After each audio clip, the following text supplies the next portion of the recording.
కడాన అహంభావం ఎంతవరకు వెళ్ళిందంటే సినీ ప్రముఖులు కూడా శాసించే పరిస్థితికి వెళ్లారు.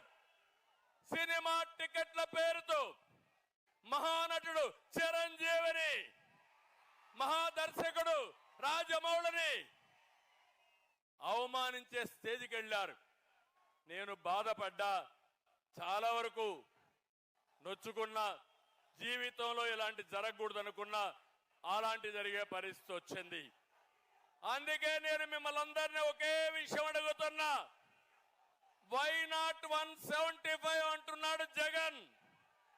మేము అడుగుతున్నాం, ఏమి పొడిచావని నీకు ఓటేయాలి.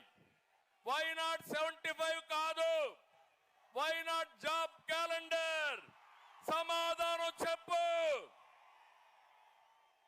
Why not DSC? Why not ఉచిత ఇసుక?